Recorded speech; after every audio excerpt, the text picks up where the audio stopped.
I'm Reverend Phil, and I'm your host for Words of the Prophets. Where are our prophets now? Where are those messages God chooses to communicate divine revelation through? In the past, the Creator has sent prophets like Abraham, Siddhartha, Jesus, Muhammad, and many more. Maybe our higher power has switched tactics since we reinterpret God's words as soon as the Creator's prophets leave us. Could it be that Spirit talks to each one of us individually and we haven't learned to listen?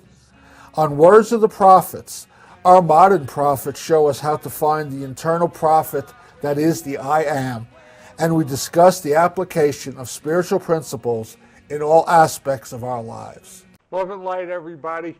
I'm Reverend Phil, and I'm your host for Words of the Prophets. Today, my guest on my immediate right is Geshe Thubten Sherab, who is the resident Geshe of the Thubten Tibetan Buddhist Center. Welcome. Thank you. Thank you. And to his right is the resident teacher, Don Handrick, also of the Santa Fe Thubten Tibetan Buddhist Center. Welcome back. Those of you who don't know who Don is, you're not watching the show enough. Today's prophetic topic is Love and Compassion Are Necessities. Our topic can be found in His Holiness Dalai Lama's 14th book, The Art of Happiness, which is co-written with Howard Cutler and was published in 1998. The complete statement reads as follows: Love and compassion are necessities, not luxuries. Without them, humanity cannot survive. So we're going to talk about what we always talk about, love and compassion.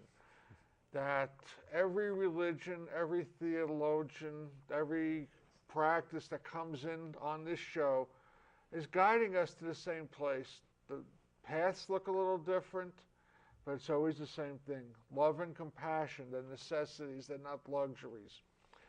So we're going to look at what the Tibetan teachings are with regard to these. But before we even do that, we have the honor of having you here with us. Can you kind of just talk a little bit about what is a Geshe and how you become one? And then we'll get to you. They know how you, they should. The man's been on over half a dozen shows. You should know him. Well, then it might take 2 hours to explain the whole thing. A little bit shorter. Well, Geshe is title. Literally means the spiritual friend. Geshe means in Tibetan spiritual virtuous friend. Virtuous friend, that is what it means, but it is a title. So someone who has done Buddhist philosophy over 17 to 25 years. So you have to study what we call the 5 great subjects, and once you have finished those subjects, of course, as like a normal school, you always have to give exam every year to go to the next step. And once you have finished those 17 to 25 years, then you get a Geshe degree. Let me just interrupt here for a second. What level of proficiency do you need to demonstrate for those topics? Do you have to have 50%, 90%? What is the demonstration? I think the passing level for every year exam, we have exam of oral debate exams, and then reading exams, and then memorization exams. So totally you have to pass 45% that you need to get like every year in order to go to the next class or next steps. So that is kind of but the difference that you find from normal academic institutions is here not only you study academically, but also you try to integrate many of the spiritual aspect or compounding in that studying. So therefore, so it enrich your understanding of that through many other practices involved. I'm going to try bouncing back and forth between the two of you just to do a contrast. So Geshe is a higher level than teacher. What is your requirements as a teacher as compared to the requirements as a Geshe? Well, in our organization, what's called the FPMT, I'll leave it at that rather than giving the whole explanation of the organization's name, but FPMT has guidelines for who becomes a teacher in our program. They have registered teachers that are both Tibetan as well as non-Tibetan teachers. Depending upon what level you have achieved in your own studies, you are qualified to teach at certain levels. So what I did in going to the master's program, which is probably the highest level of study that they do in FPMT for lay practitioners in particular, or Western practitioners as well, is study for 7 years, and that has allowed me then to be able to teach pretty much all of the programs that the FPMT has. Whereas I think what Geshe has done in terms of his more extensive study is to be able to teach even more effectively in terms of the variety of subjects that are all encompassed within the monastic studies. I studied some of the monastic studies that Geshe also studied, but not to the degree that he did, and certainly not to the proficiency that he did. Could you go back to school, so to speak, and become a Geshe? If I wanted to be a Geshe, first it's a monastic institution, so I would have to be ordained as a monk, and then probably also learn Tibetan, since the studies are all done in the Tibetan language. So I would have to do a fair amount of work before I'd even be ready to enter into a Geshe program. And then the program itself, as Geshe explained, is another 17 to 25 years of study. So I don't know that I'd make it. So, how does one become ordained a monk? When were you ordained a monk? In my case, I went to a monastery when I was 9. And in my case, it wasn't my decision at that point. It was my parents' decisions to send me to the monastery. I wasn't against it, but at that point it wasn't my decisions. And I made my own decision when I was 20, 21 to continue the path. So that I would say that is when I kind of made my decisions at that point. So in monastery, there are many different monks. Sometimes, some of them, it was their own individual decisions. Some of them, they were sent by their parents when they are young. But as they grow up, they have their choice, whether they want to continue or live the monastic life and have a family life, which many of them do that. What made you, was there any one thing that made you decide to, yes, I'm going to stay and be a monk?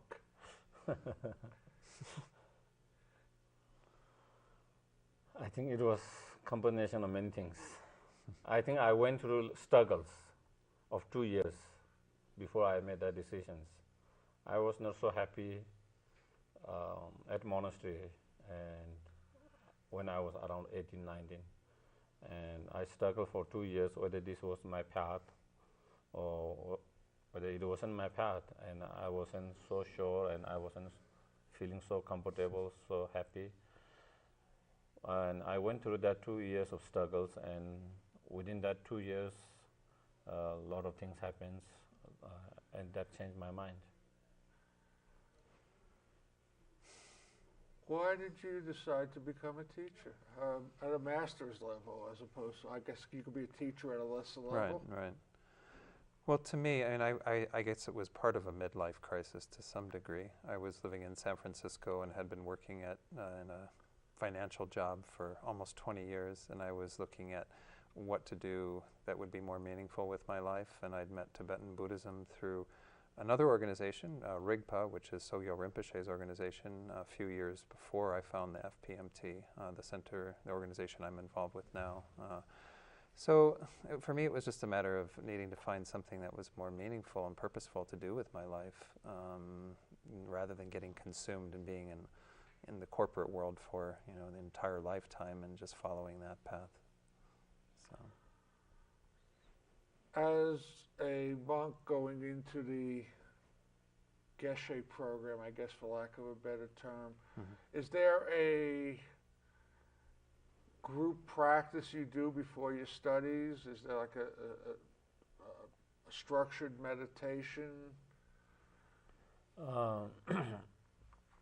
Yeah, our studies is kind of is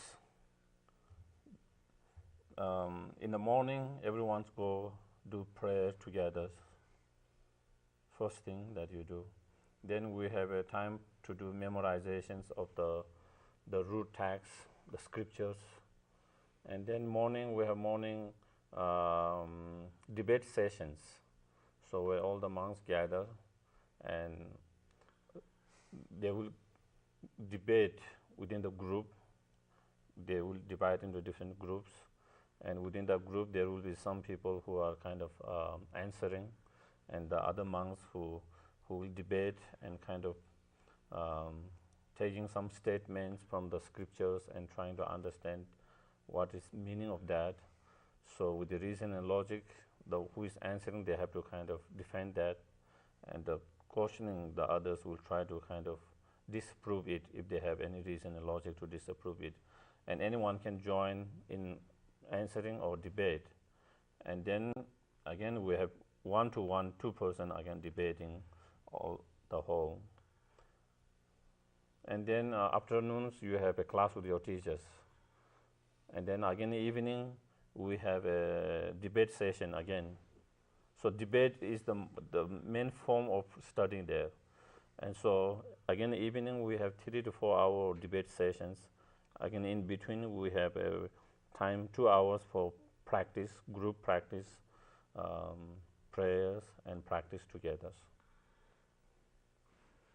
2 questions that come to mind. The first question, I mean, Tibetan Buddhism has been around, what, 1,500 years, 1,600 years, roughly? 1,600, yeah, 15 to 1,600. Hasn't it all been debated already? Uh-huh. Hasn't it all been debated? I mean, how do you come up with, is there other new angles to look at these things that you're debating? This is actually the whole system is based on Indian system, what we call Nalanda system, and it is supposed to be one of the oldest university in the world, more than so that which was completely destroyed. I mean the whole, but that was supposed to be the one of the oldest university in the world, Nalanda, and where so that system there is when they study, it's like debating instead of the teacher explaining and everyone. The student cautioned them. The teacher encouraged them to caution and prove that what his interpretation is right or wrong, if they have any reason, logic, other quotations. So it's trying to kind of understand more thoroughly, go more deeper. And in Tibet, that has been in those monasteries where they provide the Geshe degree, they have been following that system. Not every monastery follow that system.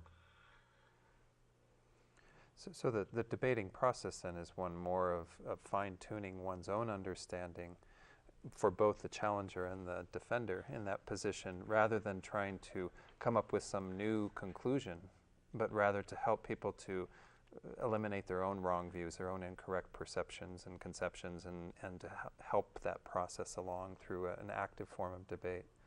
And what we say is this is a form of analytical meditation, what we call.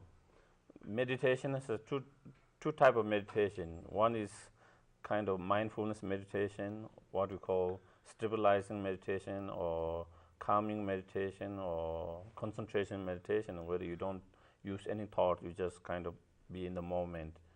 But then we have another type of meditation which we call analytical or contemplative meditations, where you use a lot of reasons, logic, thought to come to certain conclusions, certain understanding. And the debate, whole debate is part of that, trying to understand certain subjects from many different angles and with a lot of reason, logics, and that kind of things.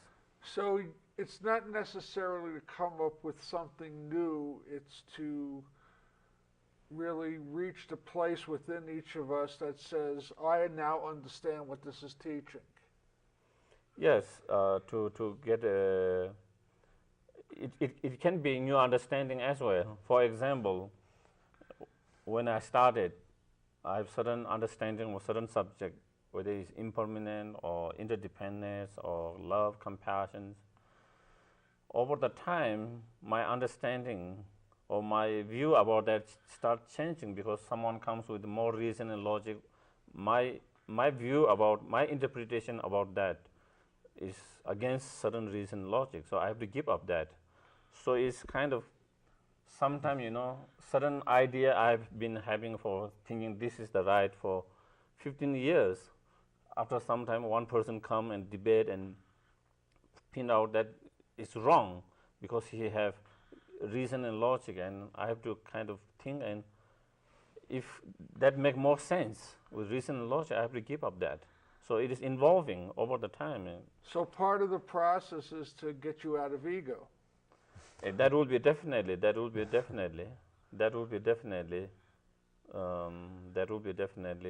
not to be fixed. That will be also one, I think. Be open at all times. Mm-hmm. The debate process actually tends to do that. We just did a little bit of it in the master's program, but it really does kind of push that ego button that we all have, that we think we know what's correct, we think we know what's right. And then when you're forced to defend it in the face of someone else with your own reasoning, you often see that you don't have everything soundly put together, so you need to change your view, you need to advance your view, develop your view. That sounds like a wonderful process. Yeah. Mm-hmm. Did you have a specialty? Or is there such a thing as a specialty? Yeah, there are some specialty. For example, certain monk or certain teachers has specialty in different areas of, as I was saying, there are 5 great scriptures, and some of them have specialty in one of the tags or 2 of the tags or in 2 of the subjects. Or everyone studies all the subjects, but some of them are more better and specialize in different subjects more. What's your specialty? My specialty is egoistic.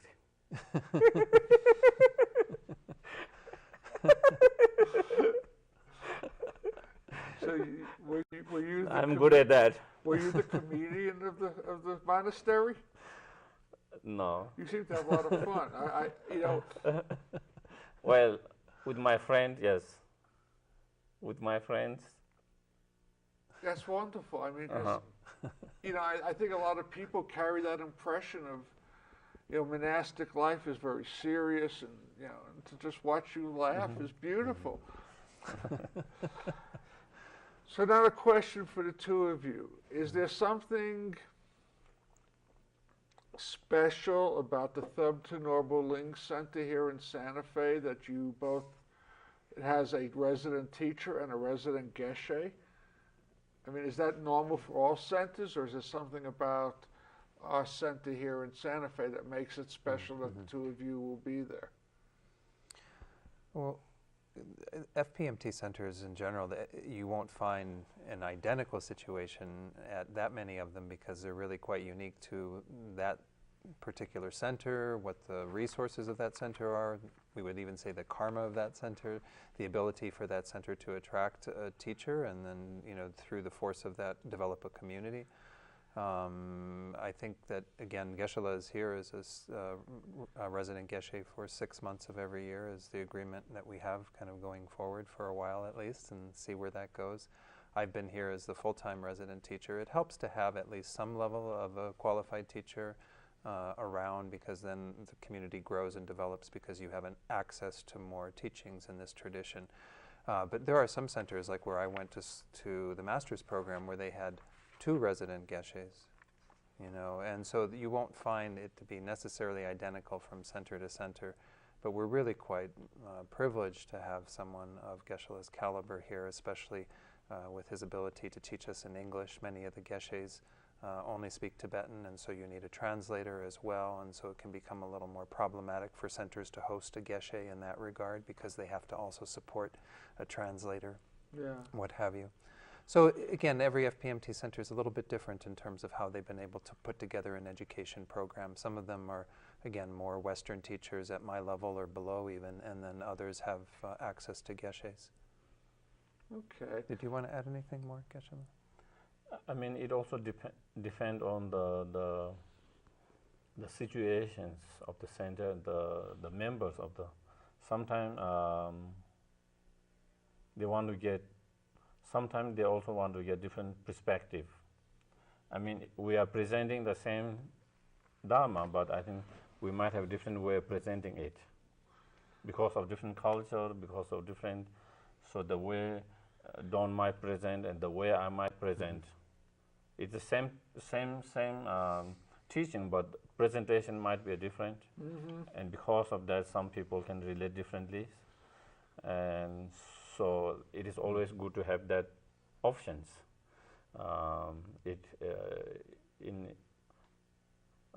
Even in my case, of course, we are from totally different culture, so definitely it would be a slightly different way of presenting.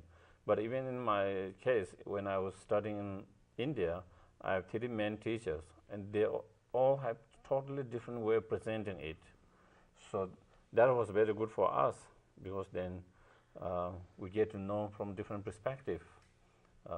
One of the teachers will read whole scriptures from top to finish and explain word by word. One of the teachers will actually never read it. He just kind of get the whole meaning, essence of it, and he kind of debate or kind of present it without actually reading it. And the other teachers has again he read a little bit, and then again he kind of go through and kind of explain and kind of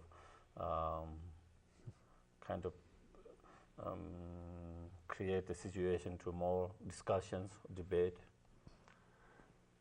If you were to go back to school, so to speak, what would be the next level after Geshe that you could obtain? I guess, I don't know if that's the right word. In our traditions at the moment, there is the highest level of Geshes, and of course, in terms of studying, we say, I mean, you can study your whole life and still will not be able to finish it. And so it is whole life commitment. I'm still studying myself with the Dharma. I still read, still reflect, contemplate. I still studies. But in terms of degree, there is at the moment there is no such degree where you have, at least in our traditions. So it's always ongoing. Yeah, it is ongoing. I want to ask you something. You talked about the 2 types of meditation, the regular meditation and the contemplation. For the people watching, probably they have some understanding of the stabilizing, just a straight meditation. They probably don't have as much understanding of contemplation, but could you touch on a little bit more in depth on both of them?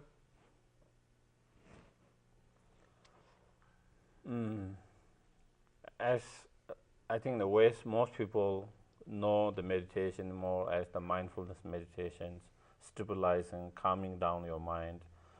So whatever method you use, whether breathing, or sometimes movement of the abdomen, or any images, but basically you just try to focus of that and being aware of that object, and not letting any other thoughts to be distracted by other thoughts. So simply learning how to just be in moment, in present with the objects. How long can you stay in the moment before a thought pops in? Do you have any idea? Me? Yes. Maybe 1 second. Okay. No, I mean, because that's important. I think a lot of people think that if I'm meditating, my mind has to be totally clear, and that's like totally against what the mind does. So that's why I asked the question, because you're a black belt meditator. I might not be. I might have the black belt, but I might not. So it varies from time to time. Sometimes you can hold it a little bit longer than others. Yes, yes. And there's always something popping up. Yeah, it depends. Yeah, I mean, in case,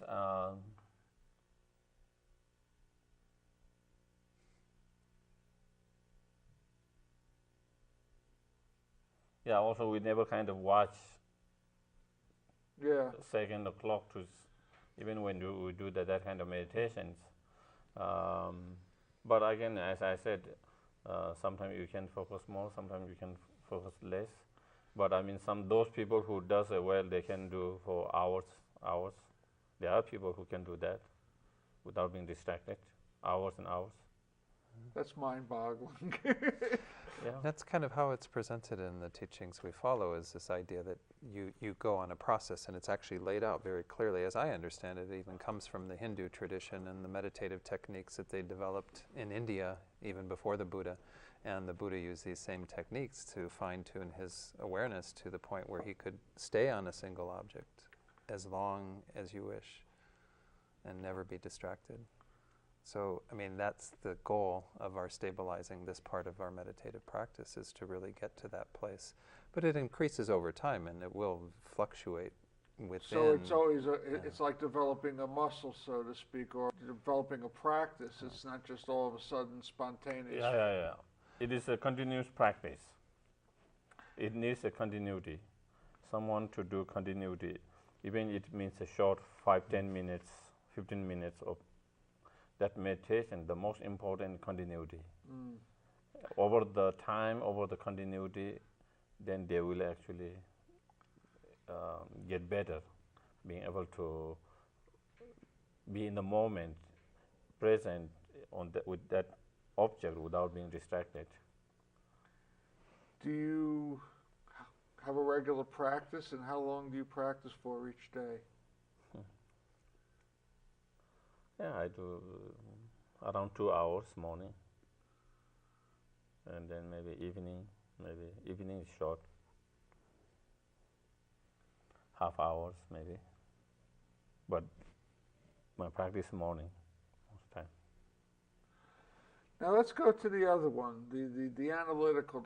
How would the people viewing the show make a determination if they should be doing regular meditation or contemplation? What guides them to which format, so to speak? They can actually we all try to do both. You need the both. At the same time? I mean, like back to back? Back to back, or maybe you can do one meditation in the morning, one in the evening, or back to back in the within the same sessions. So, oftentimes we even say, when you sit down to meditate, you might have a topic that you want to contemplate, but you always do some stabilizing before you do that. Otherwise, the mind is going to be too discursive, and you won't be able to even focus on what you're trying to contemplate. Although what we're doing in our contemplative or analytical meditation is a bit more discursive already, if you don't have the mind somewhat calmed, you're going to have a lot of interference to that. And so then you kind of work with those back and forth. And even a lot of the contemplative or analytical meditations are really to help us to arrive at a point of either deeper understanding or like compassion and love, where we want to create that. When we get to that point, they often advise going back then to stabilizing, but not on the breath or whatever it was we were working with, but that compassion or that understanding, whatever it is that we have been working on analyzing. So at one point, we try to clear the mind and keep out the chatter, so to speak. And then at another point, we open it to specific chatter. Selective chatter. Selective chatter. Okay. Yeah. And in that chatter, what do you consider the source of the information that you're contemplating? You use your own reason, logic, to come to certain understanding, conclusions. You bring your own experiences into it, or you bring examples that you experience around you in the world. So using all these kind of things, reason, logic, your own personal experiences, the experiences that you notice around the world, around you, bringing all this into to develop that understanding more strongly. Is there ever a contemplation or a meditation that is not so much contemplative, but you've come to some conclusion and now you want to put that thought or energy out there? Out there in what sense? Well, in the sense that the connectiveness of all of us, where it becomes less personal. Now it's like, okay, this feels right. Let me, hopefully somebody else could tap into it. Like watching the show, turn on the channel and you get to see us. I hope it can be done that way. I wish. But the way is, yes, as you said, we do the analytical or contemplation, then you come to a point where no more need of contemplating or analyzing it. Once you cultivate that love, compassion, then you try to bring that in the world, in actions, and share that through your actions, through whatever way. And so in that way, yes, you try to bring it. Once you have cultivated that what we call realizations, such as love, compassion, and wisdom, and so forth. So once you have that, then of course you try to bring it, share with others. Yeah, because I mean, if we really work on developing love or compassion, then there's no way when we're interacting with others that we'll get angry at them, that we'll have negative thoughts towards them. You know, that they become the focus of those intentions, and so then their welfare is our concern. And I guess what I'm asking is there a distance communication system? So not that I'm just in, I'm not in contact with you, but let's say there's somebody I know, I work with, maybe they're a client, maybe they're a student, and they're hitting this wall. And I sit there and I contemplate the wall, and I get this understanding of maybe what is their impediment. Can I then just meditate? It's almost like a prayer to say, may they get this, and I want to, transmit this understanding to them. Is that a part of the process? Well, let me kind of quote what Buddha said first. Okay. In one of the sutras, he said, I cannot take your suffering of the disciples like that you take away needles or thorn when it is like that. I cannot wash your negativities like washing your dirts. I cannot transplant my realizations as that you can be able to transplant your organs, or that you can be able to pass something, object, hand to hand. But what I can do is to show you the path, and you have to follow the path, and you achieve the realizations and your own awakening. So that is one thing. From that perspective, you can see that you cannot really transfer. Okay, but of course, in certain practice, through certain kind of contemplations and prayers, when there is a strong karmic connections between the two persons, when conditions ripen from the both sides, sometimes it can be kind of, one can reach and to be able to contribute to some extent. Would there always be a karmic connection between a teacher and a student, for instance? Karmic? Yeah. We believe so. The very reason I'm here today is because we must have some karmic connection to be with you. I agree. And definitely. so definitely, I could have been in any part of the world, and somehow, some energy drawn me towards New Mexico, which I've never heard before.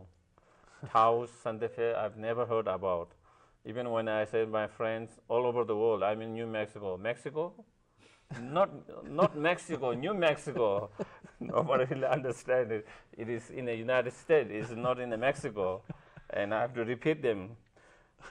And I had no idea that I will end up here, but there was some force that brought you here, and that brought you to Don, that brought you to the show. Yes, absolutely. Yeah. I agree. I mean, there was a force that brought me to radio, then to TV. I mean, I don't believe these things happen randomly. That's why I threw that out. But I don't want to get too sidetracked. Yeah. I want to let's get into. It's called The Contemplation of the Four Immeasurables. Can you explain that title, The Four Immeasurables? Please, Geshe. Well, the four immeasurables, as you see there, is immeasurable love, compassion, equanimity, joys. Immeasurable means, I think it can be explained in different ways. One way is the object of your love, the object of your compassion, the object of your equanimity, the object of your joy is limitless, countless, immeasurable. So that means when you develop that, your love, compassion, equanimity, whatever, is not just directed to a certain individual where you can count. Humanity, whole humanity is 6 billion or 7 billion. It can be counted. It's not immeasurable. It is not uncountable. It's not countless. But when you develop this, it expands to so many sentient beings. You cannot count all these sentient beings to which your that feeling or emotion has been expanded. So that is from the object. It has been expanded to countless sentient beings, countless or immeasurable sentient beings. That is one way of understanding. So the first contemplation, the first immeasurable, is loving kindness. I'm going to ask you to describe that, but I also want to ask the question, if I have loving kindness, don't I already have all the others? I mean, how can I be compassionate if I'm not loving kind? If I'm loving kind, don't I have to be compassionate? Don't I have to have equanimity? Don't I have to have joy in the good fortune of others? Well, there are two different ways of looking. When we talk, I guess maybe it depends. From our Tibetan Buddhist point of view, from Buddhist point of view, love and compassion is different state of mind, mental state, different emotions or mental state. And loving kindness is a state of mind when you contemplate and understand that someone is looking for happiness, but he or she doesn't have happiness, and you wish them to happiness, and you strive to them to have happiness. That is what we call love. Compassion, on the other side, is similar but different. You contemplate and understand there is suffering and cause of suffering, and you wish them to free from suffering and cause of suffering. So it is a different state of mind.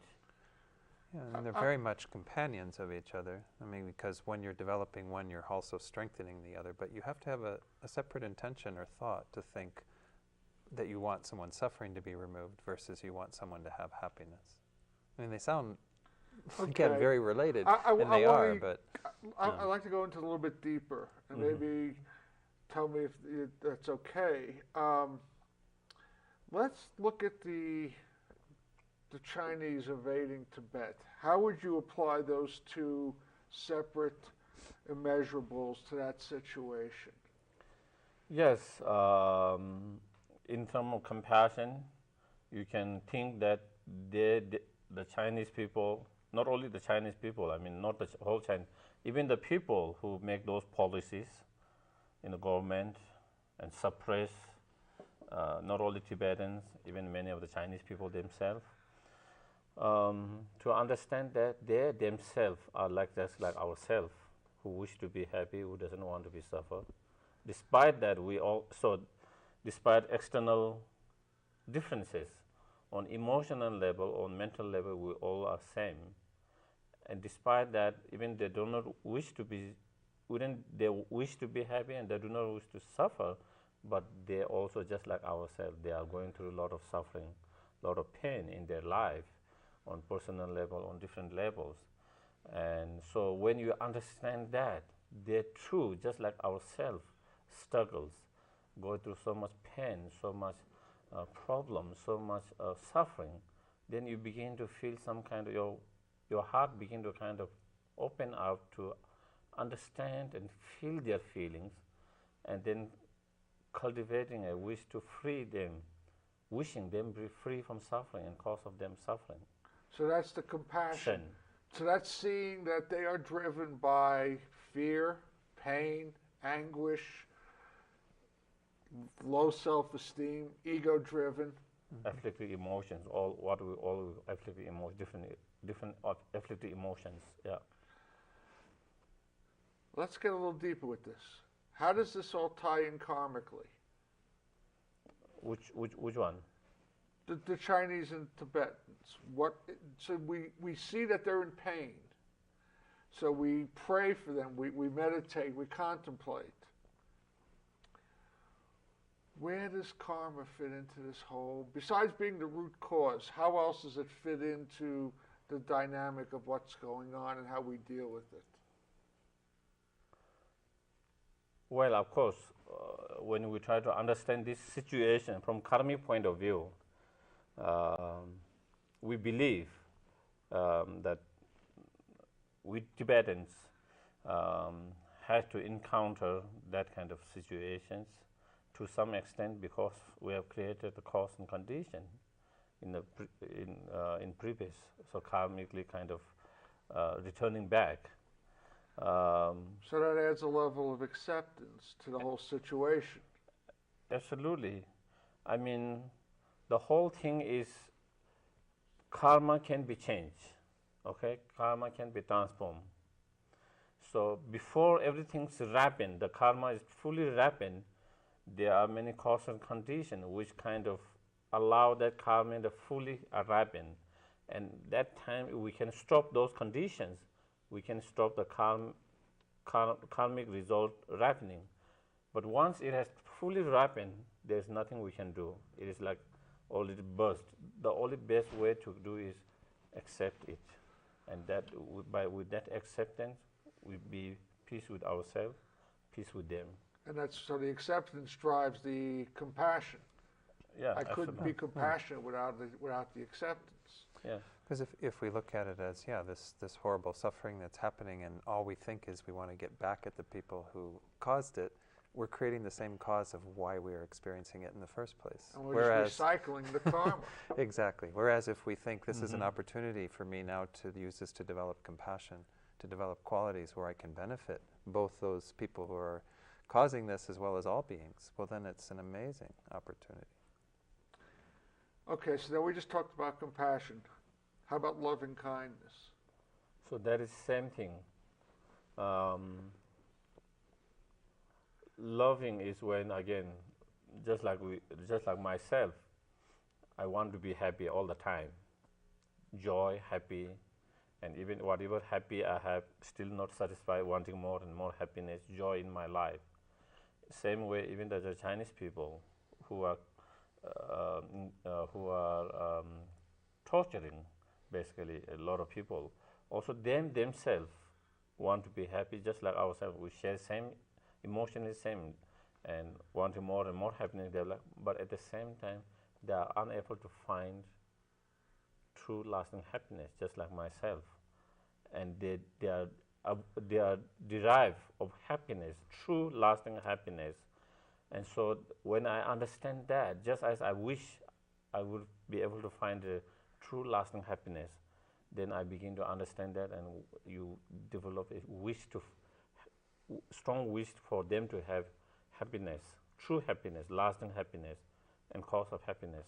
So that is the love. And let's recycle this back to what we just talked about a little bit ago. All of this love, all of this compassion comes from the practice of meditation and contemplation that removes ego, self from the equation, so I'm able to see that I am one with these people as opposed to separate from these people. Yes, absolutely. Emotion on emotion level, we all share same thing. And we are same on emotional level. Yeah. So then, it's the practice that leads to the, doesn't necessarily, I guess what I'm trying to say, cause and effect. The cause is the practice and the effect is the loving kindness and the compassion, as opposed to loving kindness and compassion being the cause and the meditation is the effect. No, cultivating, kind of contemplating on that itself is meditation, that itself develop love and compassion. Yeah. And love and compassion can be seen as a result, but it also becomes a cause for further realizations on the path. For example, I mean, this whole tradition is based in what's called Bodhicitta, the mind of awakening or enlightenment, which is rooted in love and compassion, particularly compassion. So there it's seen as a cause for the result of Bodhicitta, which eventually becomes a cause for the result of enlightenment, for awakening, full awakening into Buddhahood. And the enlightenment is the oneness. Is that the fair statement? At some level, this term oneness gets thrown around a lot, but oneness? we have to see what it means, yeah.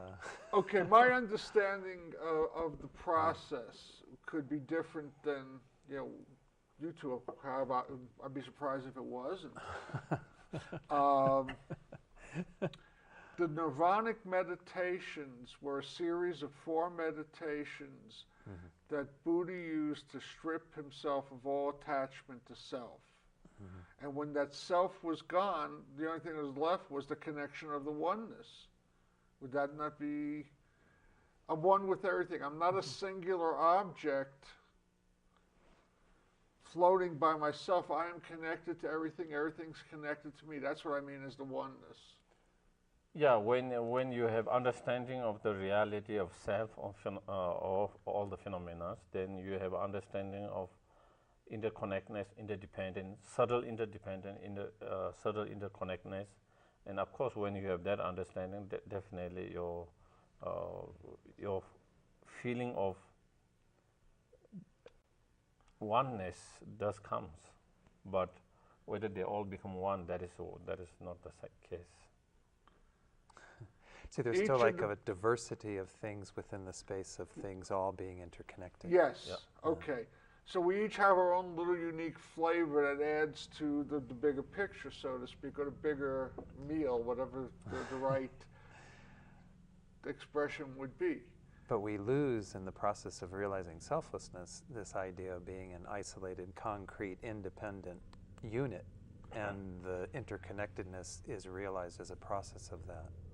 Yeah, I guess maybe it might be a different way. Maybe the different term we use. Sometimes we use, at the moment, because our self-grasping, egoistic, we have sense of self-sufficient, substantially existence, and that fall apart when you have that understanding, and then there's no kind of that concrete gap. Yeah, no barriers. No barriers. Okay. We're starting to run down on time. I know you have an announcement you want to make, and there's an announcement I want to make, and then we'll put a wrap up. So why don't? Okay. So we do have coming up on the weekend of December 5th through 8th, we've got a wonderful event that our center is sponsoring. It's called the Relic Tour, and these are relics of the Buddha and other great Buddhist saints of various countries. It'll be on display starting on Thursday evening, the 5th. We have our opening ceremony from 6 to 7, and then there will be a viewing from 7 to 8:30. On all day Friday and Saturday, the 6th and 7th, it'll be from 10 a.m. to 7 p.m. and then from 10 a.m. to 5 p.m. on Sunday. And this will be at the Immaculate Heart of Mary Retreat Center, which is up on 50 Mount Carmel Road, very near St. John's and Santa Fe Prep, that area right up there. Right off of Old Santa Fe Trail. Yeah, there's a right off of Old Santa Fe Trail, and I can't remember the one street. But anyway, you take a little street right there, there's a stop sign just past Museum Hill if you're coming out of town. And you'll make a left there and then an almost immediate right. And I think the website for the tour itself for here in Santa Fe is called relictoursantafe.com, I think, not .org, but you might check both in case you're listening to this. And it's a free tour. It's absolutely free to the public, and there will be blessings with the relics there on site throughout that. Geshe will be doing some of the blessings, as well as another teacher. And do you have to make a reservation and show up at a certain time, or just show up just whenever? show up. And ideally, it's good to get there maybe in the beginning part of the tour. The last day of the tour, it's always jam-packed. So if you can possibly get there on Friday or Saturday, again from 10 a.m. to 7 p.m., that would be ideal, because Sunday will probably be fairly crowded, because we have had it here before. About 2 years ago, it was in the same location. And anybody who has any questions, we're flashing your info on the screen, or you can contact me and I can put them in touch with you. Any other questions anybody might have? Okay. Yeah. Thank you, Reverend Phil. Thank you. Just want to let you all know this is public access television. In order to have public access, there needs to be a public. We could sit here and talk for hours, but if there's nobody's there, it doesn't matter. So you're the public. We'd love to hear from you. You're why we put this show on. You're the people we're trying to reach with this message. Love to hear from you. Comments, criticisms. Maybe there's a show you'd like to see happen on the air, a particular topic you'd like to see addressed. Maybe there's a show you'd like to do with me. You have something that you think would be of interest to the viewing audience. Let me hear from you. I'd love to hear from you. Also, just to let you know, God, you've heard this so many times before, I believe spirit is the answer, and there's lots of different ways, I believe, to connect to that spirit. And my job as a spiritual counselor, that's my ministry, is not about converting you. It's not about putting you in a seat on any particular day. I don't have a congregation. I do counseling. I believe without a spiritual component, we do not heal. So if you think that there's something going on in your life that could be addressed more effectively, more efficiently, by addressing it spiritually, I'd love to work with you. Money does not become an issue. My practice is on a donation basis. If you want to make a donation, beautiful. If you don't, that's beautiful too. It doesn't change how we work together. It's not your job to take care of me. Divine Presence does, and it's been doing it quite well. So don't feel obligated. Don't feel intimidated. If you're hearing something that resonates, that touches you, contact me. Let's see what we can do to help make your life a little bit better. And my contact information is on the screen. It's at the end of the show too. It'll be a part of the rolling credits. So we've got about 7 or 8 minutes left. We did compassion and we did loving kindness. And that loving kindness, I think I mentioned we had breakfast the other day. I didn't wear it today. It was cold and I just couldn't put on a t-shirt, but the t-shirt, they did the mandala, the sand mandalas they did last year, and they had a little gift table, and they had this beautiful t-shirt that had a rose on it, and it said, "Loving kindness is my religion," the Dalai Lama. So we're talking about the definition of the first immeasurable. We've got about 5 minutes left. We got 2 left to do, joy and equanimity. Which one would you want to? You want to talk about this too? Well, I can talk about both of them, hopefully fairly briefly. Equanimity is where, again, we can work on this for ourselves, but we're also wishing this for others in immeasurable equanimity. But equanimity is even-mindedness. It's being able to divorce ourselves from the normal habits we have of being attached to our friends, having anger or aversion towards those people we don't like, and then having some indifference towards the strangers. So there are those 3 categories of beings that we interrelate with, but we don't have to have these attitudes that block ourselves from being genuinely with them and concerned for them. They often say equanimity is the basis for love and compassion, because you can't really have that deeply unless you can have an even-mindedness towards every being, regardless of what they've done for you. If they've harmed you, same thing, you have the same attitude. If they've helped you, you have the same attitude. You see them all evenly.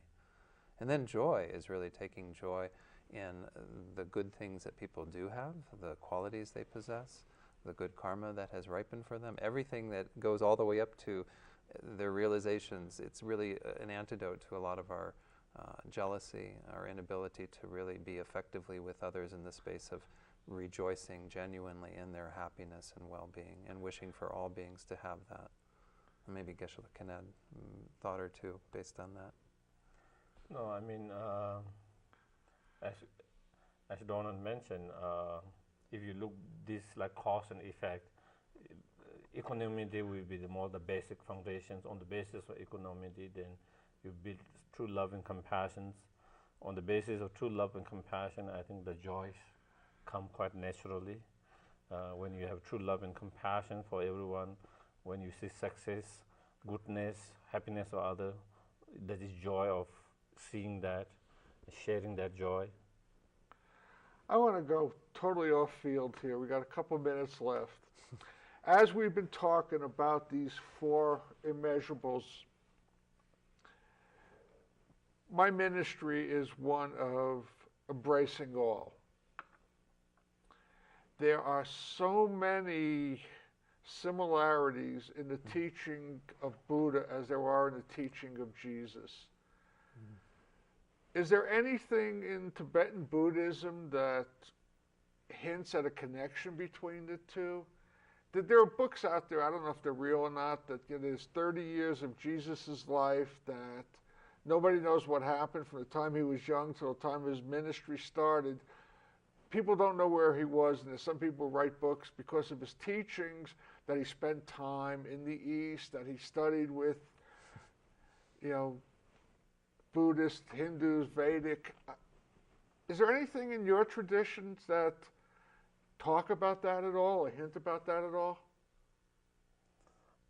Not I'm aware of, but again, there are so many books or scriptures which I have not read. I mean, there's thousands and thousands of them, which and this hasn't been like kind of area where we actually pay attention much. I heard someone, I mean, some people who did research in Ladakh, in India, Ladakh, they found old scriptures which describe someone from foreign people coming, describing a little bit like Jesus with a bear, and then coming there, and then coming and starting and then leaving. So some people think this is the Jesus, and this is, I don't know exactly, I don't have the whole, but that was what I heard. Like in Ladakh, they found old scriptures where there's descriptions of someone from foreign country, which fit a little bit like that, but I have no idea. I haven't seen myself. That is what I heard. We're running out of time. Geshe, thank you so much. Thank you. It's a pleasure. Reverend Phil, We'll have you back again. We'll have you back again next time you're here on the next 6 months. I guess you'll be back hopefully towards the end of March and stay till the end of September. We'll definitely get you on the air. We'll get you on the air too. We're going to have fun. Good. Okay, Both of you, thank you so much. Thank you. I want to thank you all for watching. Get the message. Oneness, however you want to phrase it, connect. Connect to the all. Implement that in your life and watch how life changes. Love and light to you all. Blessings to you all. I'm Reverend Phil, and I've been your host for Words of the Prophets. Thank you for tuning in. Please join me again next week, same time, same channel, for more Words of the Prophets.